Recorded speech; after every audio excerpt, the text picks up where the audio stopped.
Eu estava assim com a sensação ali, pensando comigo se nós deveríamos dizer alguma coisa a mais num encontro como esse. Eu creio que a presença de Jesus, quando o cântico diz enche este lugar, eu creio que o maior lugar que o Senhor quer encher somos nós. Entendo o que o irmão que fez o cântico disse, mas há entre nós uma presença tão doce do Senhor. Quando eu vejo irmãos compartilhando experiências, testemunhos, esse ambiente de graça, de simplicidade, onde a palavra de Deus pode fluir livremente, não é? Sem nenhum script, sem nenhum... Os irmãos, nós não tínhamos anotado nada, nenhuma dessas coisas que aconteceram até aqui, nós não tínhamos anotado nada, elas simplesmente aconteceram, né? O Senhor foi dando palavra a alguns irmãos, e esses irmãos foram compartilhando. Teve outros que vieram ao nosso ouvido e compartilharam. Nós necessitamos ali, eu disse ao Ismar, bem-vindo, nos ajuda agora a julgar o que deve ser dito a todos os irmãos ou não, não é? E aí, Ismar, o que você acha? Bem-vindo. É um trabalho difícil, né? Mas a obra não está completa. Então, algumas vezes, amados, nós vamos cometer erros. Sabe o que vai acontecer? Algumas vezes nós simplesmente vamos errar. Mas eu creio, amados, que é muito precioso. Eu queria dizer algumas coisas aqui. Eu creio que é muito precioso nós não perdermos isso. Essa simplicidade que marcou o início da nossa vida, todas as coisas que nós recebemos do Senhor. Quando nós olhamos para o texto de Atos, capítulo 2, não precisam abrir, o texto vem à memória de vocês. Quando nós abrimos o livro de Atos, no capítulo 2, versículo 42, o texto fala lá: e eles perseveravam na doutrina dos apóstolos, na comunhão, no partir do pão, nas orações. Em cada alma, em cada pessoa que estava ali, que era parte daquela igreja, em cada alma havia temor, não é? Deus acrescentava, sabe o que acontecia? Não havia uma preocupação de mobilização, não que nós não tenhamos que fazer isso, mas não havia entre eles uma preocupação de mobilizar, de sair, de fazer alguma coisa para pregar o Evangelho. Sabe o que acontecia? As coisas aconteciam. A igreja ia vivendo aquela simplicidade da doutrina dos apóstolos, a simplicidade da comunhão, do partir do pão, do dia a dia da igreja. Quando houve necessitados, aí de repente a igreja começou a crescer, e surgiram necessitados, e alguém começou a ser esquecido lá.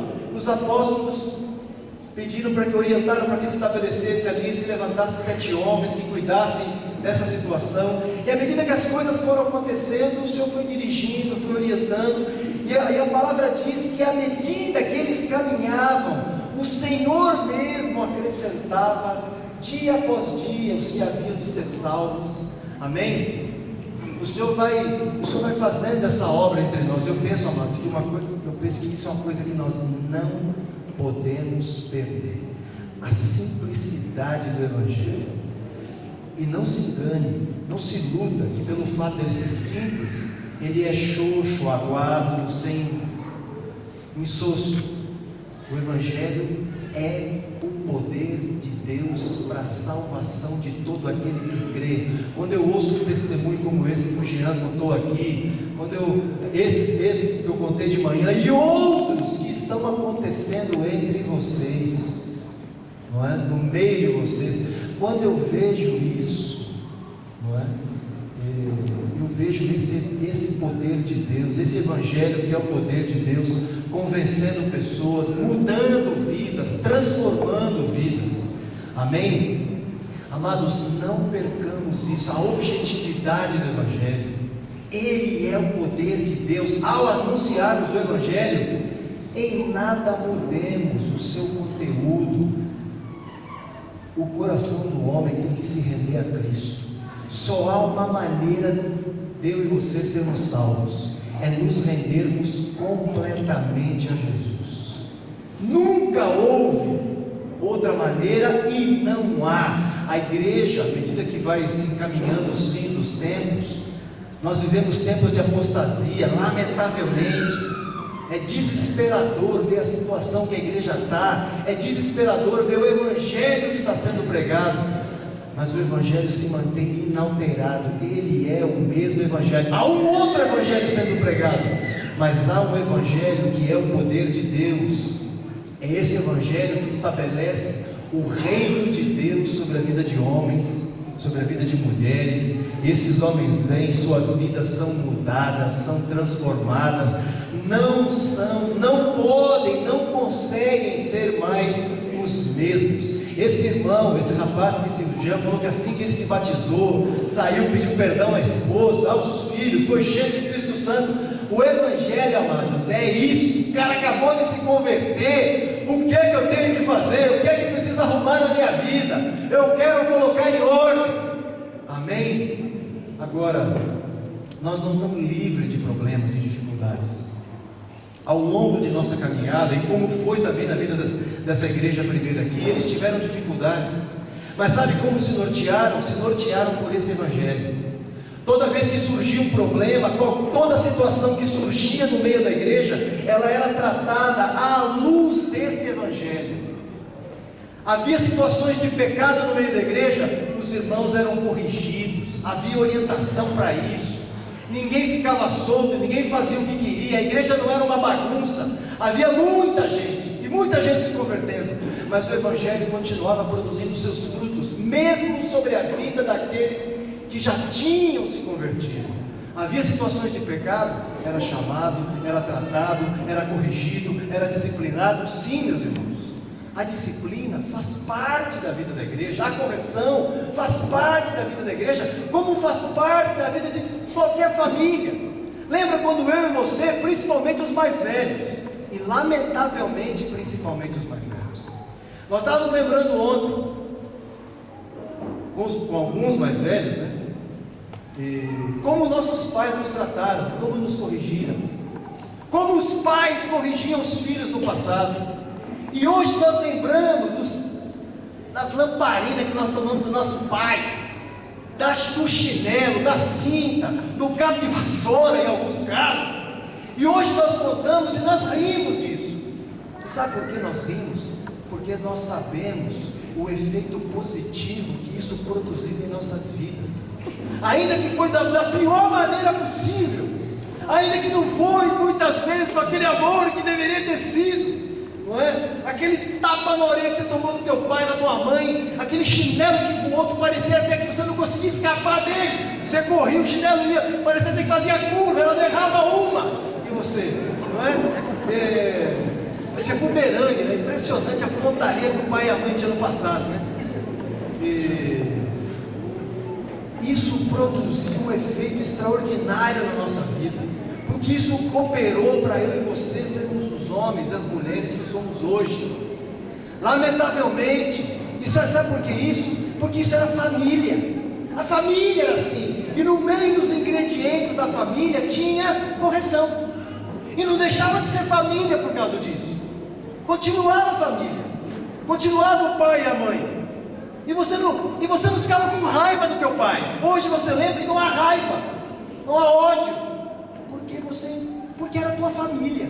Você queresse ou não, gostasse ou não, era a tua família, onde Deus te colocou. Amados, eu dou graças a Deus por aquele pernambucano que o Senhor colocou na minha vida, não é? José Freire Biun, e cooperou muito para que eu fosse o homem que eu sou hoje. Eu creio que Deus usou situações. Então, por que eu estou dizendo isso? Porque esse é um ambiente de família, e no meio da família, amados, não estranhemos quando algumas vezes nós precisarmos corrigir uns aos outros, e não estranhemos quando às vezes precisarmos corrigir seriamente, precisamos disciplinar alguns, precisamos às vezes expor alguns, e falar dos seus pecados publicamente. Amados, nós somos uma família. Porque, amados, alguns de nós, e de novo, principalmente os mais velhos, Nós viemos de alguns lugares em que, quando surgia pecados no meio da igreja, aonde se jogavam esses pecados? Debaixo da mesa, debaixo do tapete, fazia de conta que não via.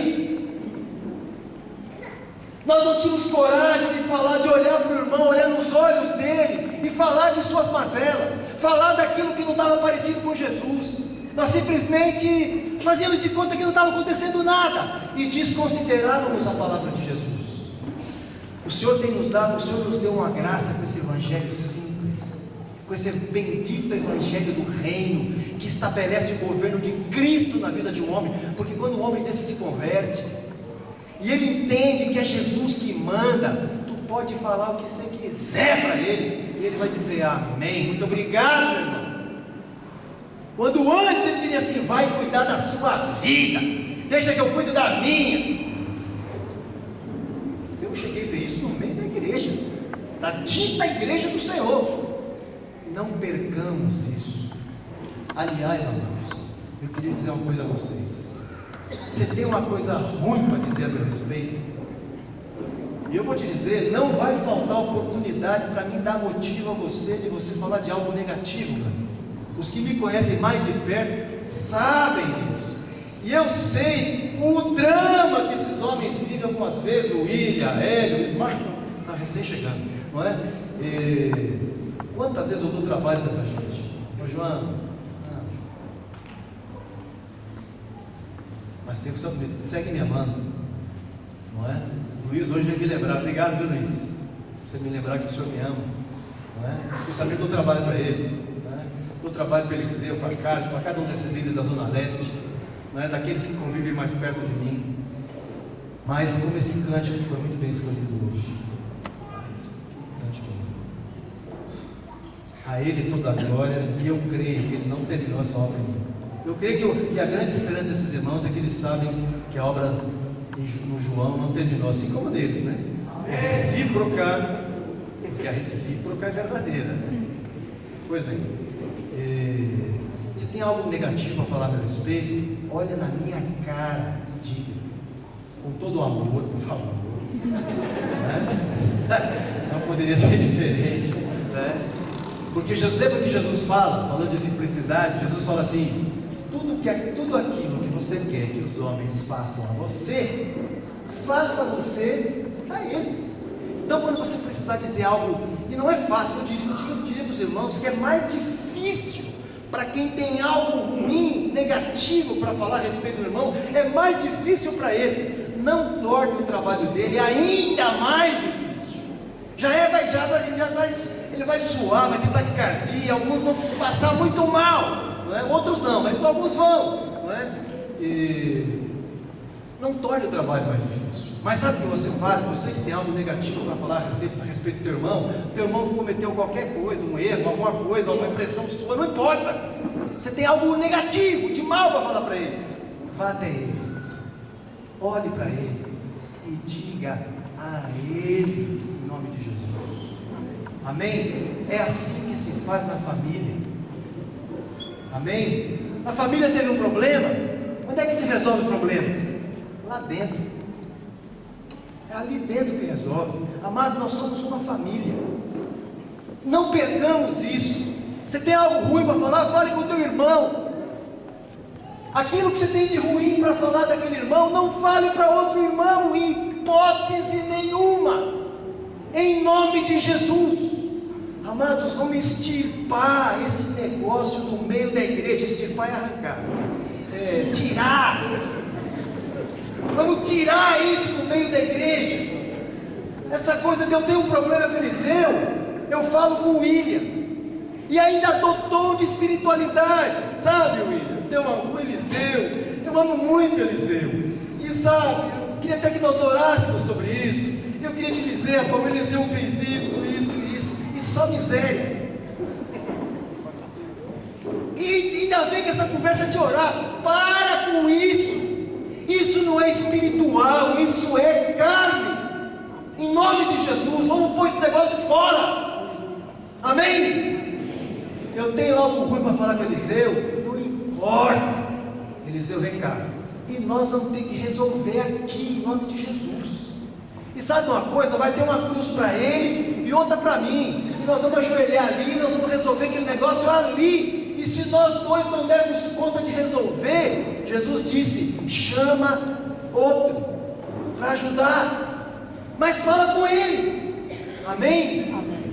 Outra coisa, isso é uma coisa. Estão acompanhando? Amém. O evangelho é simples, é direto. O evangelho, amados, aponta para a vida. O evangelho aponta para a vida. Esse testemunho que nós ouvimos aqui, isso é vida. O cara saiu das águas do batismo, já saiu pedindo perdão.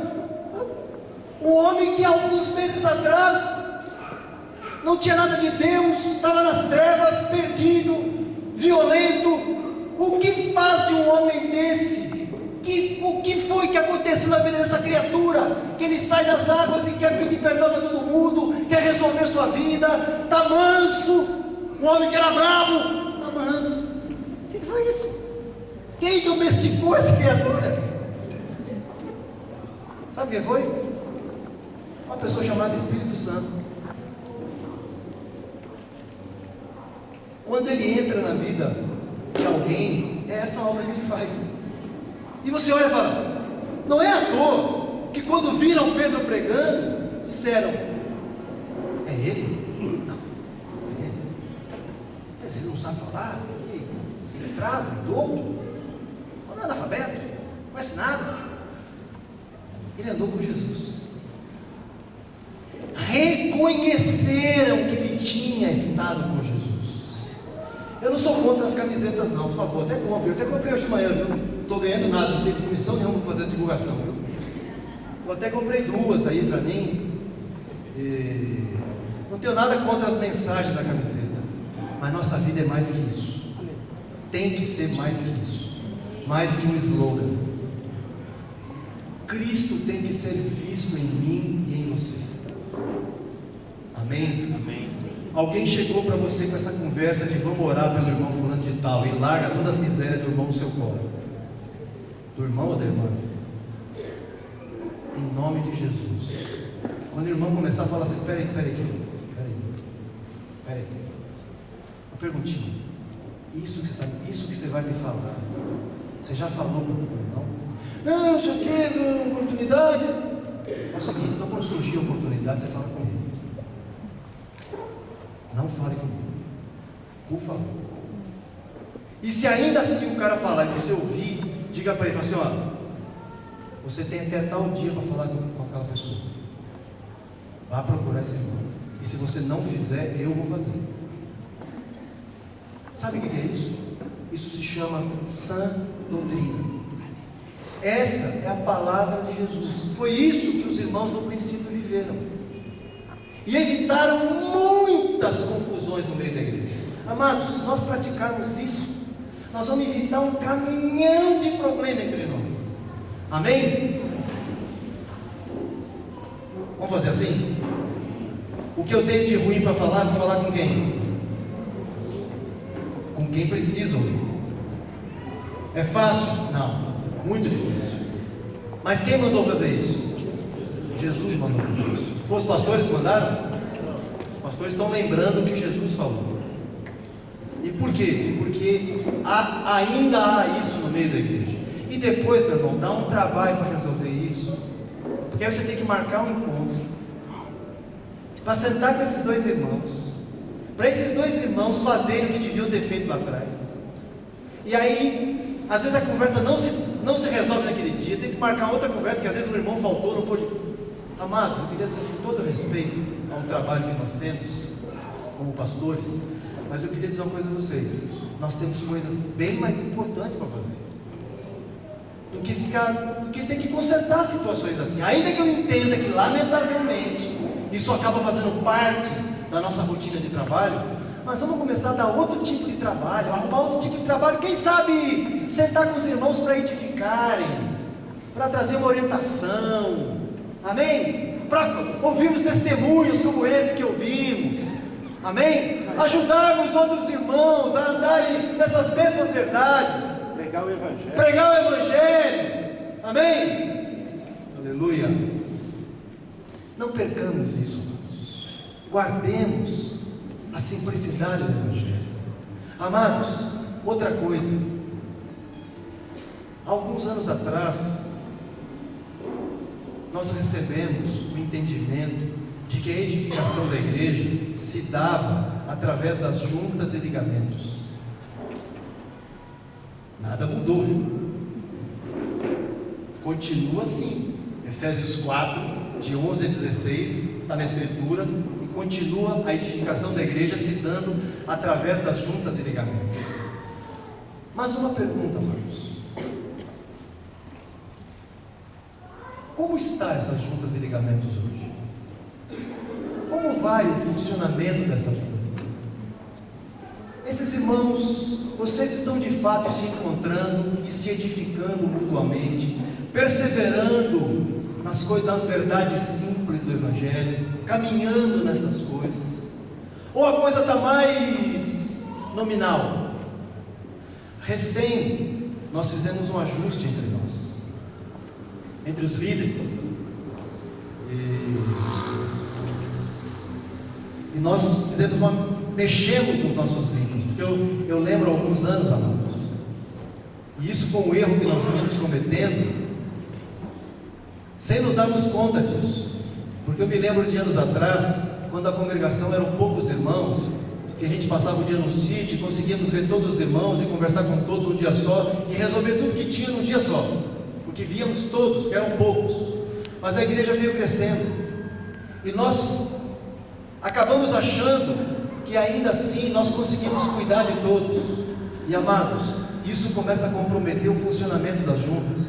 E o Eliseu, Deus usou esse irmão amorosamente para ir à minha casa um dia, falou: João, eu queria dizer uma coisa a você. Lembra aquilo que eu falei, do que você tem de ruim para falar, você fala com a pessoa? Eu fui à minha casa, ainda filou uma boia lá, ainda vinha comida para ele. Fui ouvir umas coisas que eu não queria ouvir, ainda almoçou comigo, saiu de lá só era quase 5 horas da tarde. Você vê que a lista era grande, né? Chegou umas 10 da manhã, saiu quase às 5 da tarde. Mas dentre as coisas que Eliseu conversou comigo, e sabe por que isso? Porque nós somos uma família. Porque o Eliseu não precisa marcar uma audiência para falar comigo. Há alguns lugares que para alguém falar com o pastor tem que marcar 3 meses antes, não é? E basta ele falar: Senhor, tem comida aí? E ele passou lá. E sabe por quê? Porque graças a Deus, amados, se um dia vocês perceberem em mim, e eu coloco meus companheiros aqui no bojo também, se um dia vocês perceberem que qualquer um de nós aqui se tornou em homens inacessíveis a vocês, homens com os quais vocês não podem falar, homens que vocês não podem falar sobre os erros deles, por favor, alguém me pegue pelos colarinhos, alguém me dê um chute no traseiro, me faça acordar, porque não é isso que eu quero viver. Eu quero fazer parte de uma família, eu quero saber que eu faço parte de uma família, onde um irmão mais novo que eu pode chegar para mim e dizer: João, eu não entendi bem o que você falou, eu não entendi bem o que você fez. O João, na verdade, João, não foi nem que eu entendi bem, você errou, viu? E não foi.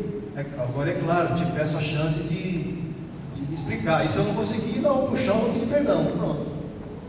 Mas venha falar conosco. Qualquer coisa que você percebeu que não está legal, está diferente. Rapaz, esses caras estão falando um negócio esquisito. Jesus não falou isso. Paulo não falou esse negócio.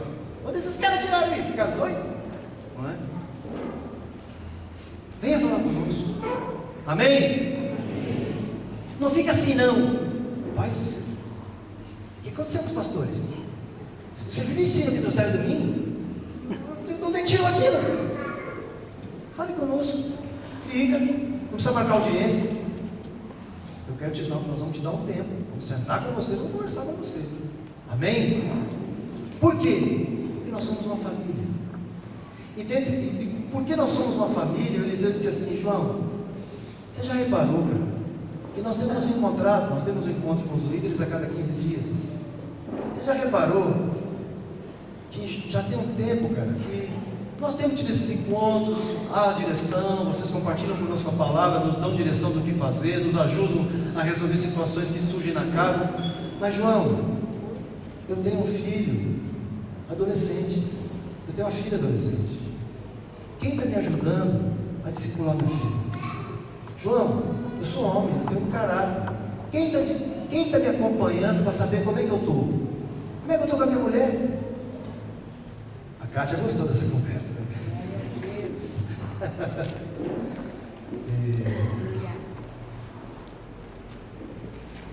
Eu sinto falta disso, João. E ele começou a falar e falou assim: eu já imaginei onde aquela conversa ia chegar. Eu imaginei que em algum momento eu ia levar uma chinelada. Mas foi uma santa chinelada. E eu tive que admitir com Eliseu que de fato estávamos falhando nisso. E nós estávamos tendo um relacionamento meio que técnico, não sei se a palavra é essa, mas alguma coisa assim. Conversei com os pastores e nós fizemos um ajuste nos nossos irmãos. Para quê? Para que a junta e ligamento entre nós não fosse teórica, mas fosse de fato e de verdade. Para que nós pudéssemos tocar na vida uns dos outros.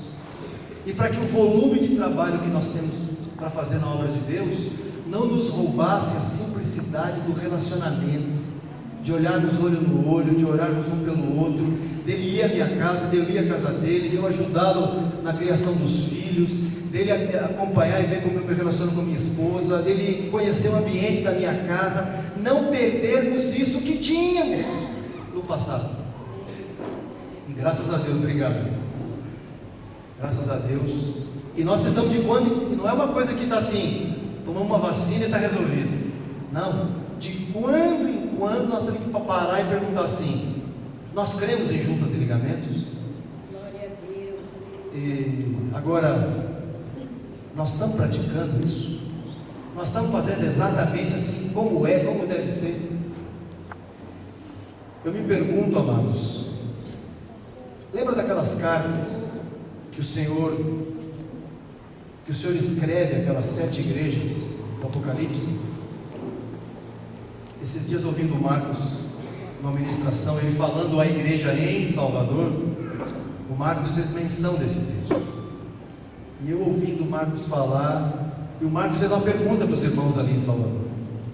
Ele falou: irmãos, se hoje Jesus escrevesse uma carta, porque você olha aquelas cartas ali, é interessante, cada cidade daquela, cada igreja daquela, Jesus disse algo. Algumas vezes ele disse: olha, que bom que você não permite isso, não tolera aquilo, não aceita aquilo outro. Aí em algumas cartas ele diz: tenho porém contra ti, que você permite isso, que você deixa aquilo, que você não faz nada a respeito disso. E o Marcos perguntou aos irmãos ali: irmãos, se hoje Jesus escrevesse uma carta à igreja em Salvador, o que ele diria? Quais as coisas que ele elogiaria? Quais as coisas que ele diria: tenho porém contra ti? E foi inevitável eu pensar em nós. Amados, desde que nós recebemos esse Evangelho, e desde que temos buscado perseverar na doutrina dos apóstolos, na comunhão, no partir do pão e nas orações, desde que temos buscado isso, já se vão alguns anos aí. E eu creio que de quando em quando nós temos que parar e nos perguntar se nós seguimos andando nesse Evangelho simples que recebemos lá atrás, onde o fundamento que é Cristo ficou claro, e falarmos sobre Ele, repetirmos sobre Ele, o que se faz, o que o homem deve fazer para se tornar um discípulo, qual é a atitude que ele deve ter, a mudança que deve haver, qual é a decisão que ele tem que tomar. E temos buscado perseverar nessas coisas. Eu creio que de quando em quando nós temos que parar e nos perguntar acerca disso, se nós continuamos andando nisso. O que Jesus diria para nós? Eu me pergunto, quais observações Jesus faria para nós como congregação aqui em São Paulo?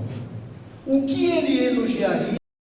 Ele diria: tenho porém contra vocês que vocês estão permitindo isso, estão deixando aquilo, vocês abandonaram tal coisa. Eu creio, amados, que nós temos que ir diante de Deus, buscar o Senhor sobre isso e perguntar ao Senhor se nós de fato temos andado nesse evangelho simples.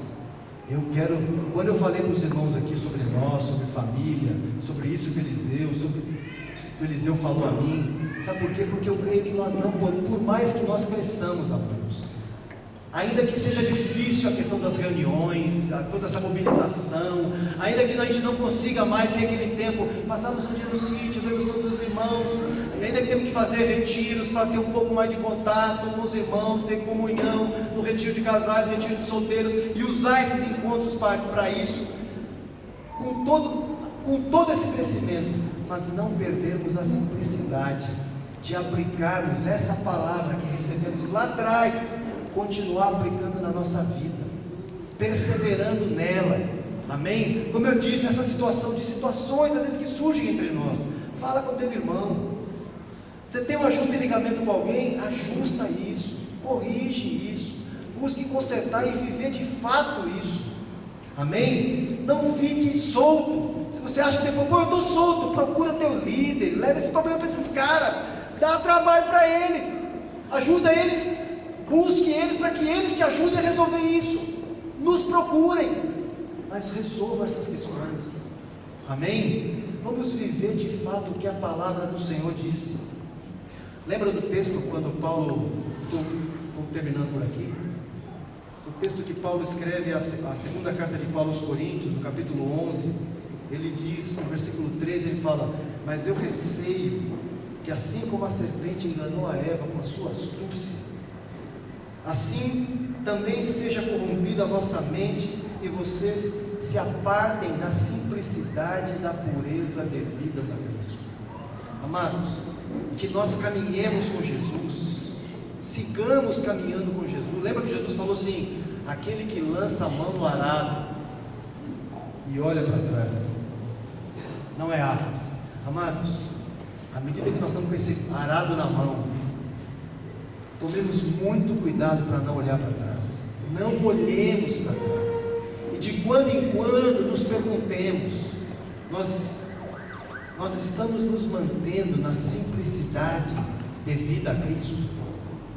A doutrina na nossa vida está apontando para quê? Para um monte de conhecimento que eu tenho? Hoje eu sei pregar o evangelho, o propósito eterno de Deus é esse, a igreja é isso. Mas na minha vida, qual é o reflexo da doutrina na minha vida? E quando eu digo na minha vida, eu digo, qual é o reflexo que essa doutrina tem produzido na relação com a minha esposa? Eu tenho me tornado um marido melhor, mais dócil, ensinável, manso. Eu a amo de fato como Cristo amou a igreja, tenho me preocupado com ela. Eu como esposa, eu respeito meu marido, eu o honro, eu o prefiro, eu zelo por ele, eu o respeito como homem. Eu como filho, eu honro meus pais, eu considero a palavra de meus pais. O que meu pai me diz tem grande peso na minha vida. Nós apresentamos Larissa e Fábio aqui. Entre os solteiros, nós preservamos isso, o entendimento de que todo e qualquer contato físico é para depois do casamento. Que coisa linda é você chegar no casamento de um irmão, de uma irmã, como foi, eu vi isso no casamento do Gersinho e da Flavinha. Quando a Flavinha tomou a palavra e disse: eu queria dizer para os irmãos que é a primeira vez que eu vou sair. Ainda bem que eu não consigo reproduzir na íntegra, né? Graças a Deus, porque o Evangelho produziu essa transformação. O Evangelho faz se o cara era homem, ela vai continuar sendo homem, entendeu? E se não era, vai virar homem. Se tinha qualquer tipo de trejeito, de tal, vai virar homem, graças a Deus. Sabe por quê? Porque você não nasceu assim, Deus não te fez assim. Amém? Deus fez o homem para ser homem, a mulher para ser mulher. E homem pode botar um perfuminho, pode botar um não sei o que, uma camisa diferente e tal, mas é macho. E mulher tem que ser feminina. Ponto final. Pode botar uma calça, uma roupa, mas é mulher, tem que ser feminina. Amém? Amém? Amém? Amém. Nós temos que dizer amém hoje em dia mais forte, porque hoje em dia não é tão fácil. A doutrina desemboca na vida. Amém? Então, aquele solteiro que entende que é o padrão, ele entende que esse é o padrão, porque não foi o pastor que falou, não foi esse ou aquele que falou, foi Jesus que disse que é assim, e eu vou me guardar até o dia do meu casamento, e só vou tocar nela no dia do meu casamento. Amém? Porque eu creio que essa é a palavra de Deus. Mas me escuta, você nunca beijou sua noiva? Não acredito. Você não é homem não, cara? Sou, e muito. Aliás, tem que ser homem, cara, porque eu amo essa menina. Para não beijar ela, eu faço com uma força, cara. Você não acredita. Tem que ser muito homem para se guardar até o casamento, não é? Mas ele sabe. Então assim, tem que ir lá entre nós e os pastores falam que tem que ser assim, né? Não! Jesus, a palavra de Deus diz assim. Mas quem disse que não tem, que não pode namorar? Onde é que está escrito a Bíblia que não pode namorar? Manuel, um querido lá dos Estados Unidos, um dos presbíteros lá falando sobre esse assunto, ele disse, alguém perguntou para ele, Manuel, onde é que está escrito na Bíblia que o jovem não pode namorar? O Manuel falou assim, e onde é que está escrito que pode?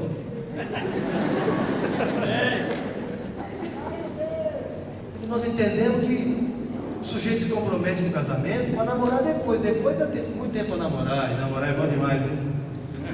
Que eu diga os casados e os solteiros, para por aqui. Para por aqui, não vou nem tocar mais no assunto, não é para produzir nada aqui no dedo. Viu? Essa é a doutrina do Senhor, ela aponta para a vida, para a transformação da vida.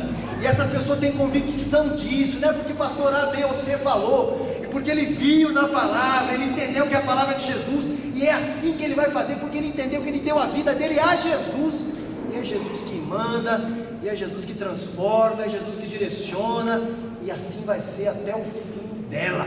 Porque, meu irmão, ao final da nossa vida, ao final da minha vida e da tua, o que vai contar, o que vai pesar na balança, é o quanto eu e você nos tornamos mais parecidos com Jesus. Amém? Eu vou te dizer, não importa, faça discípulos, pregue o evangelho, mas não importa quantos discípulos você teve, não importa se você ajudou muita gente, não importa se você cresceu muito, se tornou um discipulador muito experiente, um líder muito experiente, um pastor, um apóstolo, sei lá o que, não importa. A pergunta é, qual é o alvo que Paulo perseguia? Quando ele fala em Filipenses 3, prossigo para o alvo, para o prêmio da soberana vocação de Deus em Cristo Jesus. Olha, amados, uma coisa eu faço, Paulo disse, eu me esqueço das coisas que para trás ficam, e eu prossigo para aquelas que estão diante de mim, eu prossigo para o alvo. Que alvo era esse? Ser semelhante a Cristo. Esse é o alvo que eu e você temos que perseguir, e pôr fora, e se determinar na tua vida, em nome de Jesus, de jogar fora, de pôr no lixo, tudo aquilo na minha vida e na tua vida que não se pareça com Jesus. Qualquer coisa que cheire com Adão, qualquer coisa que se assemelhe à natureza de Lúcifer, põe fora. Põe fora. Custe o que custar. E a carne vai gemer? Não tenha dúvida. Você não tenha dúvida disso. Mas se for para você ficar mais parecido com Jesus, vem que eu quero. Amém? Vai ser assim na minha vida e na tua. Amém, queridos? Jesus, ajuda-nos, como igreja tua, Senhor, a nos manter fiéis à tua palavra. Ajuda-nos a nos manter fiéis à tua palavra. Ajuda-nos a perseverar naquilo que o Senhor tem nos ensinado. Ajuda-nos a não sermos ouvintes esquecidos, mas, Senhor, operosos praticantes. Ajuda-nos necessitamos, nós não vamos conseguir isso sem o Senhor, sem o Teu Espírito em nós. Como o Luiz mesmo lembrou para nós hoje, há uma loucura, a loucura de Deus, Cristo em nós, e essa é a esperança da glória. Humanamente impossível, mas com a vida do Teu Filho em nós, nós vemos que isso é possível. O Senhor tornou isso possível. Segue fazendo essa obra, Senhor, na nossa vida. Em nome de Jesus.